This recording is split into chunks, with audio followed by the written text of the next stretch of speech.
Hi hello friends, once again welcome back to my channel Veda Kannada vlogs. ಹೇಗಿದ್ದೀರಾ ಎಲ್ಲರೂ? ತುಂಬ ದಿನಗಳಾದ ನಂತರ ವ್ಲಾಗ್ನ ಸ್ಟಾರ್ಟ್ ಮಾಡ್ತಾಯಿದ್ದೀನಿ.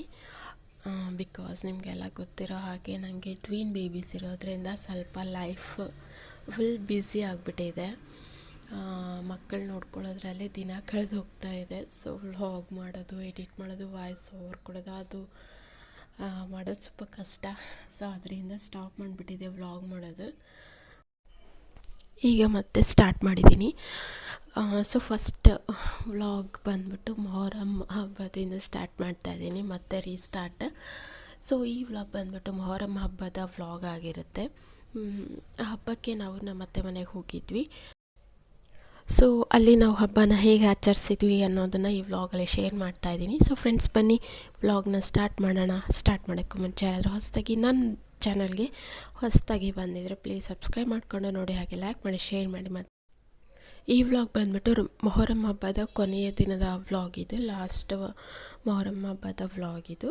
ಆವತ್ತಿನ ದಿವಸ ನಾವು ಬಿರಿಯಾನಿ ಮಾಡಿದ್ವಿ. ನಾವಷ್ಟೇ ಹುಡುಗರಷ್ಟೇ ಸೇರ್ಕೊಂಡು ಬಿರಿಯಾನಿ ಮಾಡಿದ್ವಿ. ನಾನು, ನಮ್ಮ ತಂಗಿ ಮತ್ತು ನಮ್ಮ ಅಕ್ಕನ ಮಕ್ಕಳು ಮೂವರು ಸೇರಿಕೊಂಡು ಬಿರಿಯಾನಿ ಮಾಡಿದ್ವಿ. ಅರೌಂಡ್ 2 kg ಅಷ್ಟು ಬಿರಿಯಾನಿ ಮಾಡಿದ್ವಿ.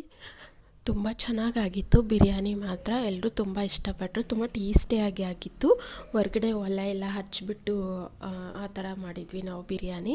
ಯಾವಾಗಲೂ ಮನೇಲಿ ಮಾಡ್ಕೊಳ್ತೀವಿ ಬಿರಿಯಾನಿನ, ಬಟ್ ಈ ಸರಿ ಹೊರಗಡೆ ಎಲ್ಲ ಒಲೆ ಹಚ್ಚಿಬಿಟ್ಟು ಬಿರಿಯಾನಿ ಮಾಡಿದ್ದು. ಏನಾದರೂ ಫಂಕ್ಷನ್ಸ್ ಇದ್ದರೆ, ದೊಡ್ಡ ದೊಡ್ಡ ಅಡುಗೆ ಎಲ್ಲ ಮಾಡೋಕ್ಕಿದ್ರೆ ಹೊರಗಡೆ ಒಲೆ ಹಚ್ಚಿಬಿಟ್ಟು ಬಿರಿಯಾನಿ ಅದೆಲ್ಲ ಮಾಡ್ತಾರೆ. ಈ ಸರಿ ಅವಾಗೆಲ್ಲ ದೊಡ್ಡವ್ರು ಮಾಡ್ತಾಯಿದ್ರು, ದೊಡ್ಡ ದೊಡ್ಡ ಫಂಕ್ಷನ್ಸ್ಗೆಲ್ಲ ಅತ್ತೆ ಅವರು ಅಮ್ಮ ಎಲ್ಲ ಸೇರ್ಕೊಂಡು ಮಾಡ್ತಾರೆ. ಬಟ್ ಈ ಸರಿ ಬಂದ್ಬಿಟ್ಟು ನಾವಷ್ಟೇ ಹುಡುಗರು ಅಷ್ಟೇ ಸೇರಿಕೊಂಡು ಬಿರಿಯಾನಿನ ಮಾಡಿದ್ವಿ. ತುಂಬ ಚೆನ್ನಾಗಾಗಿತ್ತು, ತುಂಬ ಟೇಸ್ಟಿಯಾಗಿತ್ತು. ಎಲ್ಲರೂ ತುಂಬ ಇಷ್ಟಪಟ್ಟು ತಿಂದರು. ಇದೇ ಫಸ್ಟ್ ಟೈಮ್ ಹುಡುಗರೆಲ್ಲ ಸೇರಿಕೊಂಡು ಈ ಥರ ಹೊರ್ಗಡೆ ಒಲೆ ಹಚ್ಕೊಂಡು ಬಿರಿಯಾನಿ ಮಾಡ್ತಾ ಇರೋದು. ಮನೇಲೆಲ್ಲ ಮಾಡಿದ್ದೀವಿ ಬಿರಿಯಾನಿ, ಹುಡುಗರೆಲ್ಲ ಸೇರಿಕೊಂಡು ಬಿರಿಯಾನಿ ಅಂತೆಲ್ಲ ಬೇರೆ ಎಲ್ಲ ಕುಕ್ಕಿಂಗ್ ಮಾಡಿದ್ದೀವಿ. ಬಟ್ ಹೊರ್ಗಡೆ ಈ ಥರ ಒಲೆ ಹಚ್ಕೊಂಡು ಮಾಡಿರೋದು ಇದೆ ಫಸ್ಟ್ ಟೈಮು. ನಮ್ಮ ಜೊತೇಲಿ ನಮ್ಮ ಅತ್ತೆ ಇದ್ದರು, ಅವರು ರೈಸ್ ಅಷ್ಟೇ ಮಾಡಿಕೊಟ್ಟಿದ್ದು ಸೈಡಲ್ಲಿ. ಇನ್ನು ಮಿಕ್ಕಿದೆಲ್ಲ ಬಿರಿಯಾನಿಗೆ ಮಾಡೋವಂಥ ಪ್ರೋಸೆಸ್ ಏನಿದೆ ಅದೆಲ್ಲ ನಾನು, ನಮ್ಮ ತಂಗಿ, ನಮ್ಮ ಅಕ್ಕನ ಮಕ್ಕಳು ಸೇರಿಕೊಂಡೆಲ್ಲ ಮಾಡಿದ್ವಿ. ಸೊ ನೀವಿಲ್ಲಿ ನೋಡ್ಬೋದು ಮಾಡ್ತಾಯಿದ್ದೀವಿ. ಆ್ಯಂಡ್ ಇನ್ನೊಂದೇನೆಂದರೆ ಕೃಷ್ವಿ ಕ್ರಿಯಾಂಚಂದು ಮೊದಲನೇ ಮೊಹರಮ್ ಹಬ್ಬ ಇದು. ಲಾಸ್ಟ್ ಇಯರ್ ಸೆಕೆಂಡ್ ಮಂತಲ್ಲೇನೋ ಇತ್ತು ಅನಿಸುತ್ತೆ ಕೃಷ್ವಿ ಕ್ರಿಯಾಂಚಂದು ಮೊಹರಮ್ ಹಬ್ಬದ ದಿವಸ. ಆಗ ಅವರಿನ್ನೂ ಹೊರಗಡೆ ಎಲ್ಲೂ ಕರ್ಕೊಂಡು ಹೋಗಾಗಿದ್ದಿಲ್ಲ. ಮತ್ತು ನಾವು ಸಹ ದೇವ್ರಿಗೆ ಸಕ್ಕರೆ ಕೊಡೋದು ಅದೆಲ್ಲ ಏನೂ ಇದ್ದಿಲ್ಲ. ಗಂಗಮ್ಮನ ಮಾಡೋ ತನಕ ಏನು ಮಾಡೋ ಹಾಗಿದ್ದಿಲ್ಲ ಹಬ್ಬಗಳು. ಸೊ ಹೋದ ವರ್ಷ ಏನು ಹಬ್ಬಗಳು ಮಾಡಿರಲಿಲ್ಲ. ಈ ವರ್ಷ ಅಂದರೆ ಗಂಗಮ್ಮನ ಮಾಡೋ ತನಕ ಯಾವ ಹಬ್ಬ ಮಾಡಿದ್ದಿಲ್ಲ, ಅದು ಅಷ್ಟರೊಳಗೆ ಈ ಒಂದು ಮೊಹರಮ್ ಹಬ್ಬ ಬಂದಿತ್ತು. ಸೊ ಅದರಿಂದ ಈ ವರ್ಷ ಮೊದಲನೇ ಮೊಹರಮ್ ಕೃಷ್ವಿ ಕ್ರಿಯಾಂಚಂದು ತುಂಬಾ ಚೆನ್ನಾಗಾಯಿತು ಅಂತ ಅನ್ನಿಸ್ತು ನನಗೆ. ಕೃಷ್ವಿ ಕ್ರಿಯಾಂಚಂದ್ ಮೊಹರಮ್ ಹಬ್ಬ, ಕೃಷ್ವಿ ಕ್ರಿಯಾಂಚನ ದೇವ್ರ ಹತ್ರ ಎಲ್ಲ ಕರ್ಕೊಂಡೋಗಿ ಓದಿಸ್ಕೊಂಬಂದರು. ತುಂಬ ಚೆನ್ನಾಗಿ ಅನ್ನಿಸ್ತು. ಲಾಸ್ಟ್ ತನಕ ನೋಡಿ, ತುಂಬ ಚೆನ್ನಾಗಿರುತ್ತೆ ವ್ಲಾಗ್. ಆ್ಯಂಡ್ ಇನ್ನೊಂದೇನೆಂದರೆ ಇವತ್ತಿನ ದಿವಸನೇ ದೇವರು ಸಾಯ್ತಾರೆ. ಇದು ಲಾಸ್ಟ್ ದಿನ ಮೊಹರಮ್ ಹಬ್ಬದ್ದು.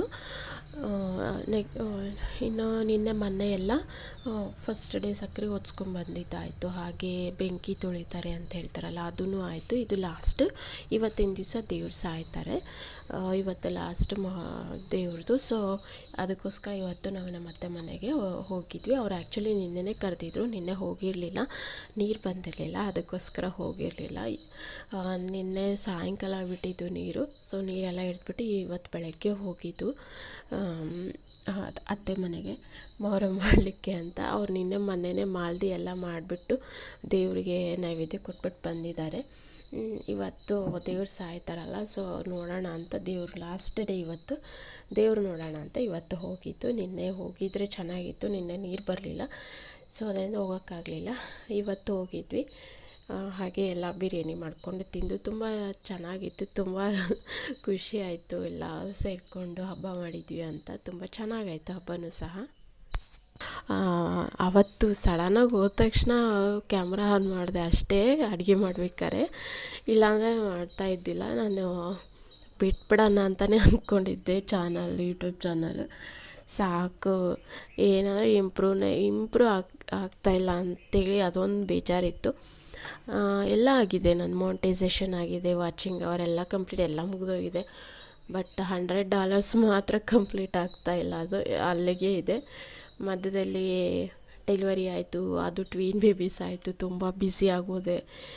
ಮತ್ತು ಸ್ವಲ್ಪ ಹೆಲ್ತ್ ಪ್ರಾಬ್ಲಮ್ಮು, ಪಾಪುಗಳು ನೋಡ್ಕೊಳ್ಳೋದು ಇದೇ ಆಗೋಯಿತು. ಅದರಿಂದ ಪಾಪುಗಳ ಕಡೆ ಇಂಟ್ರೆಸ್ಟ್ ಜಾಸ್ತಿ ಗಮನ ಕೊಡ್ತಾ ಹೋದೆ. ಅದರಿಂದ ಯೂಟ್ಯೂಬ್ ಕಡೆ ಸ್ವಲ್ಪ ಇಂಟ್ರೆಸ್ಟ್ ಕಡಿಮೆ ಆಗ್ತಾ ಹೋಯಿತು. ಅದರಿಂದ ನಾನು ವ್ಲಾಗ್ ಮಾಡೋದು ಬಿಟ್ಬಿಟ್ಟೆ. ವೀಡಿಯೋ ಮಾಡ್ಕೋಬೇಕನ್ನೋದೇ ನನಗೆ ಇದ್ದಿಲ್ಲ. ಅಲ್ಲಿಗೆ ಹೋದ್ಮೇಲೆ ನಮ್ಮ ಅಕ್ಕನ ಮಕ್ಕಳು ವಿಡಿಯೋ ಮಾಡೋಣ ವ್ಲಾಗ್ ಮಾಡಿರಿ ಅಂತ ಅಂದರು. ಸೊ ಅದರಿಂದ ಮತ್ತೆ ನಾನು ಕ್ಯಾಮ್ರಾ ಸ್ಟಾರ್ಟ್ ಮಾಡಿದೆ. ಮತ್ತು ಅಲ್ಲಿಂದ ವೀಡಿಯೋ ಮಾಡ್ಕೊಂಬಂದು ಸುಮ್ಮನೆ ಹಾಗೆ ಇಟ್ಕೊಂಡು ಏನಿದೆ ಯೂಸ್ ಅಂತ ಹೇಳ್ಬಿಟ್ಟು ನಾನು ಮತ್ತೆ ಅದನ್ನು ಎಡಿಟ್ ಮಾಡಿಬಿಟ್ಟು ಇವತ್ತು ನಾನು ಅದನ್ನೇ ವಾಯ್ಸ್ ಓವರ್ ಕೊಟ್ಬಿಟ್ಟು ಅಪ್ಲೋಡ್ ಮಾಡ್ತಾಯಿದ್ದೀನಿ. ಸೊ ಇದಿತ್ತು ನಂದು ಸ್ಟಾರ್ಟ್ ವ್ಲಾಗಿಂಗ್ ಸ್ಟೋರಿ ಬಂದುಬಿಟ್ಟು. ಸೊ ನೋಡ್ತಾ ಇದ್ದೀರಾ ಅಂತ ಅಂದ್ಕೊಂಡಿದ್ದೀನಿ. ಚಿಕನ್ ರೆಡಿ ಆಗಿದೆ ಆಲ್ರೆಡಿ. ಈಗ ಪಕ್ಕದಲ್ಲಿ ನಮ್ಮ ಅತ್ತೆ ರೈಸ್ ಮಾಡ್ತಾಯಿದ್ದಾರೆ. ಬಿರಿಯಾನಿ ಮಾಡೋ ಪ್ರೋಸೆಸ್ ಏನೂ ಹೇಳಲಿಲ್ಲ ನಾನು ನಿಮಗೆ, ಎಲ್ಲರಿಗೂ ಗೊತ್ತಿದೆ ಬಿರಿಯಾನಿ ಹೇಗೆ ಮಾಡ್ತಾರೆ ಅಂಥೇಳಿ. ಸೊ ಅದರಿಂದ ಅದಕ್ಕೇನೇನು ಹಾಕಿದ್ವಿ ಏನೇನಿಲ್ಲ ಅದೆಲ್ಲ ಏನೂ ಹೇಳಿಲ್ಲ, ಜಸ್ಟ್ ಹಾಗೆ ತೋರಿಸ್ತಾ ಇದ್ದೀನಿ. ಸೊ ನೋಡ್ತಾ ಇರ್ಬೋದು ನೀವು, ಎಲ್ಲರೂ ಕುತ್ಕೊಂಡು ಬಿರಿಯಾನಿ ಮಾಡ್ತಾಯಿದ್ವಿ. ಫಸ್ಟ್ ಟೈಮ್ ಅಲ್ವಾ, ಸೊ ಎಲ್ಲರಿಗೂ ಸ್ವಲ್ಪ ಇಂಟ್ರೆಸ್ಟ್ ಆ್ಯಂಡ್ ಹೇಗೆ ಬರುತ್ತೆ ಅನ್ನೋದೊಂದು ಕ್ಯೂರಿಯಾಸಿಟಿ, ಟೇಸ್ಟ್. ಸೊ ಅದರಿಂದ ಎಲ್ಲರೂ ವೇಟ್ ಮಾಡ್ತಾ ಇದ್ದಾರೆ.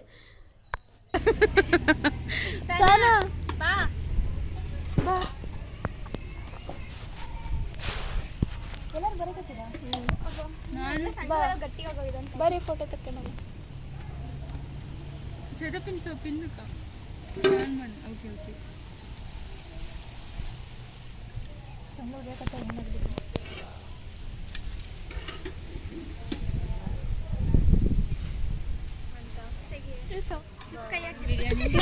ನಾನು ಮಾಡ್ದಂಗೆ ತೆಕ್ಕೊಳ್ಳೋದು ಬೇಡ.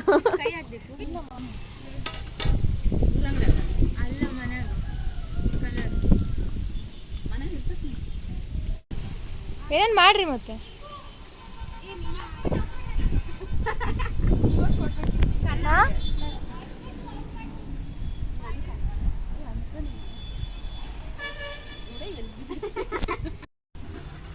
ಫುಡ್ ಕಲರ್ ಪಿನ್ನಿ ಆರೆಂಜ್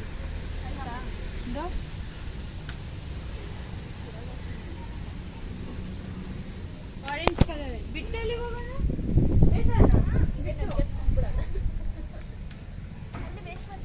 ಚೆನ್ನಾಗಿ ಬರಕತ್ತೈತೆ.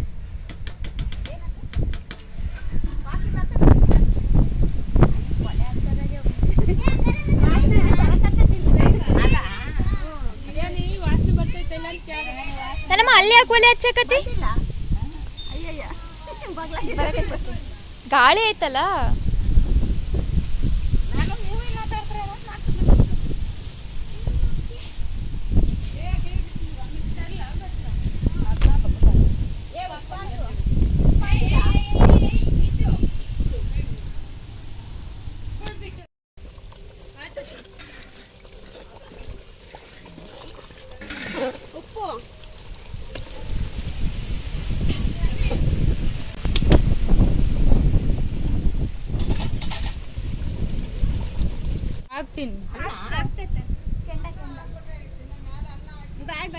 ಮುಚ್ಚು. ಇವಾಗ ನೆಕ್ಸ್ಟ್ ಕೆಂಡ ಹಾಕ್ಲಾ ವಿಡಿಯೋ ನಮ್ಗಿದೆ. ಅದು ಹುಡುಗಿ ಡ್ರೆಸ್ ತೋರಿಸಿಲ್ಲ ಬಿರಿಯಾನಿ ಅಷ್ಟೇ. ಇಂಟರ್ನ್ಯಾಷನಲ್ ಲೆವೆಲ್ಗೆ ಹೋಗ್ತದೆ ವಿಡಿಯೋ. ಕುಕಿಂಗ್ ಚಾನಲ್ ಬಟ್ಟೆ ಆರಾಮತ್ತಲ್ಲ. ಅಯ್ಯೋ ಒಂದು 50 ವ್ಯೂಸ್ ಕೊಡ್ಬೇಕು. ಅದಕ್ಕೆ ಇಷ್ಟು ಕಷ್ಟ ಕೊಡ್ಬೇಕು. ತಟ್ಟೆ ಮೇಲೆ ಇದಾಕಣ ಬೆಂಕಿ ಹಾಕೊಂತ ಇದು ಇಂಪಾರ್ಟೆಂಟ್. ತಟ್ಟೆ ಮೇಲೆ ಬೆಂಕಿ.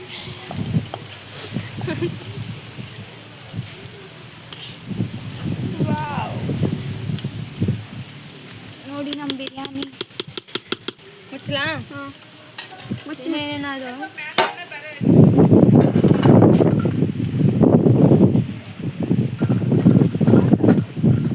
ಸಾಕ್ಬಿಡು. ಹೋಗಿ ಹಿಂದಕ್ಕೆ ಹೋಗೋಣ. ಅದು ಇನ್ನೂ ಕಾಯ್ಬೇಕಾಗಿತ್ತು ಇದ್ರಾಗಿಂದ. ಕೈ ಸುತ್ತಿತ್ತು ನಾನು. ಅಯ್ಯೋ ಅದ್ರಾಗ ಬಿತ್ತನ ನಮ್ಮ ಹಿಂಗೆ ಬಟ್ಟೆಲೆ ಸೋರ್ಸಿ ಬಟ್ಟೆಲೆ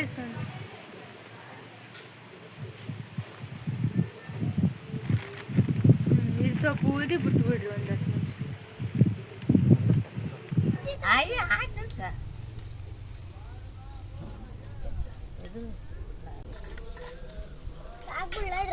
ಅದಕ್ಕೆ ಹಾಕ್ಬಿಡು.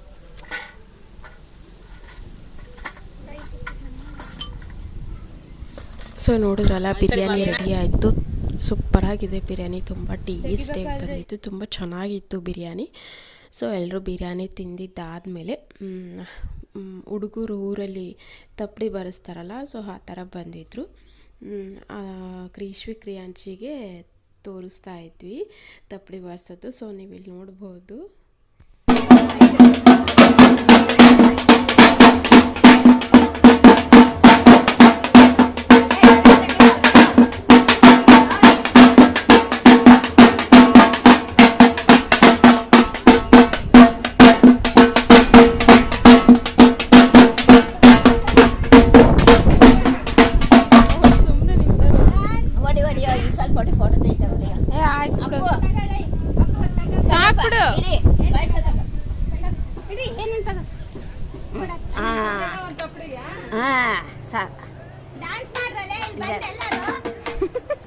ಎಲ್ಲ ಏನು ಯೂನಿಫಾರ್ಮ್ ತಗೊಂಡು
ಅದೆಲ್ಲ ಆದಮೇಲೆ ಈಗ ಸಂಜೆ ಆಗಿದೆ. ಸಂಜೆ ದೇವ್ರು ಬರುತ್ತೆ. ಈಗ ನಮ್ಮದು ದರ್ಗಾ ಇದೆ, ಅಲ್ಲೇ ಬಂದುಬಿಟ್ಟು ದೇವ್ರು ಸಾಯುತ್ತೆ. ಟೋಟಲ್ 5 ದೇವ್ರು ಇರುತ್ತೆ. ಈಗ ಬರ್ತಾ ಇರೋದು 4 ದೇವ್ರು ಮುಂದ್ಗಡೆ, ಹಿಂದ್ಗಡೆ ದೊಡ್ಡ ದೇವ್ರು ಬರುತ್ತೆ. ಸೊ ಅದಕ್ಕೆ ವೆಯ್ಟ್ ಮಾಡ್ತಾ ಇದ್ದೀವಿ ನಾವಿಲ್ಲಿ.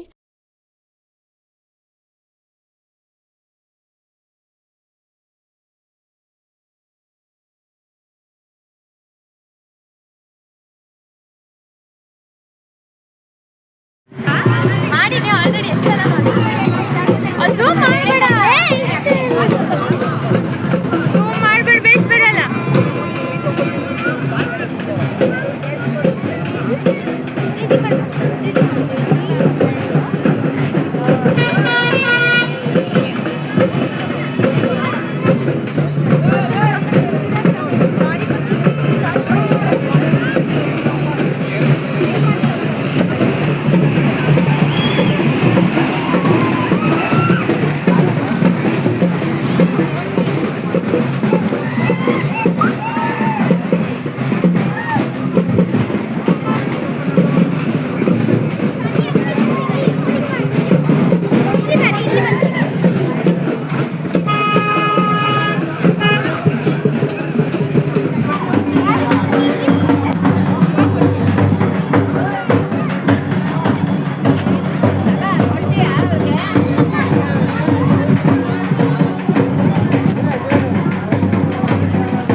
ನೋಡಿದ್ರಲ್ಲ ದೇವ್ರನ್ನ, ದೇವರೆಲ್ಲ ಹೋಯ್ತು, ಸಾಯಕ್ಕೆ ಹೋಗುತ್ತೆ. ಅಲ್ಲಿ ನೋಡಿದ್ವಲ್ಲ, ಅದಾದಮೇಲೆ ಮೇಲ್ಗಡೆ ಬಂದಿದ್ದೀವಿ. ಇಲ್ಲಿ ಮೇಲೆ ಸ್ವಲ್ಪ ಆಟ ಆಡೋಣ ಅಂತ ಹೇಳ್ಬಿಟ್ಟು ಕೃಷಿ ಕ್ರಿಯಾಂಶನ ಕರ್ಕೊಂಡು ಮಾಳಿಗೆ ಮೇಲೆ ಬಂದಿದ್ದೀವಿ.